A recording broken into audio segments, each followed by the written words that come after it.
there's a sweet science to nurturing. And I think it is what you just said, Laura. It's the different angles. It's like, yes, you're telling the same story, but here's a different POV. Here's a different customer's experience. And it's got the same through line, but it's told from all these different vantage points. So there's the appearance that it's new and fresh and that you're not getting bombarded, but you're still relating to that company's fundamentals. You're still relating to their ethos.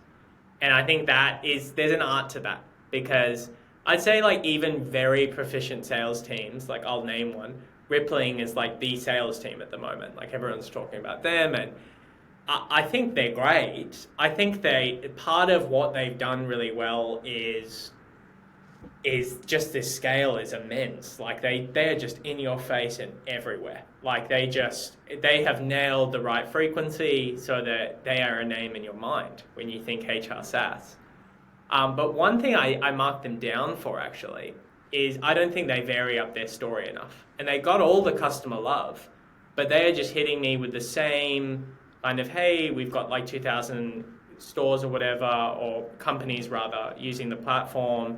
It's too metrics led, and they haven't kind of done a good job at reframing the story up many times. That would be my advice to them. Yeah, just as a recipient who gets a lot of their marketing and rather enjoys it, to be honest, because I just think it's admirable just how many times it lands in my inbox. uh, but I think there's an art to nurturing there, which is it's harder than it looks Yeah. to really get right. Yeah, storytelling's And hard, super hard. totally. And I think on the other side there is ClickUp, I think. And I don't even like a customer. I'm not even their ICP, but it's just content that you enjoy. And it's just a Mm. brand that you remember. And they have like lots of volume and lots of different angles as well, with the same messaging that you understand, even if you're not like an ICP and you still enjoy it. Like I think they really nail this part of also speaking to maybe stakeholders or like other departments on the company they want to target in a way, because their brand is going to come up in conversations, especially like in marketing conversations, because of Yeah. the content itself, even if you're just maybe targeting Yeah. a group On of that people. note, I think it's like almost like an audience will give you permission to market to them longer if you remain fresh. If you remain fresh and varied with your storytelling. And the permission is not like, hey, I give my consent. It's more subtle than that. It's attention, right? It's like they'll vote for the amount of seconds they'll watch the video, the amount of times they'll interact with a piece of content. That's what I mean by permission. And ClickUp's a really great example. Like, even though we're not jumping to a new project management system anytime soon, gee, they own a lot of mindshare if I'm thinking about it. Yeah. Yes. More Yeah. than Monday.com. More than Monday.com. And Monday.com, far bigger company, a lot more capital behind it, was marketing through video for far longer, but ClickUp's just really just been impressive with the storytelling side.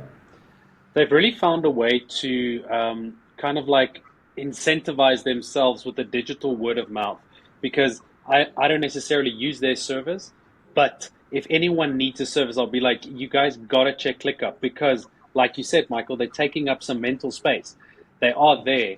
And again, that's just showing up, being fresh, being different, and actually not even selling their product in their videos. It's just a bunch of spoofs and people having fun, but it's kind of like creating this sitcom office vibe, you know. You wanna watch because it's kind of like you're following a narrative, and I think that's what the dream is for any company, is for people to want to follow that narrative that you are putting out there. And ClickUp is amazing to put that out there.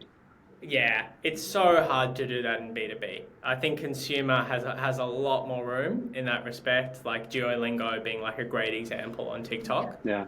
But like I would have to say, yeah, ClickUp is like the what Duolingo is to consumer marketing when it comes to video and storytelling. I think ClickUp would kind of have that winning streak for me at the moment.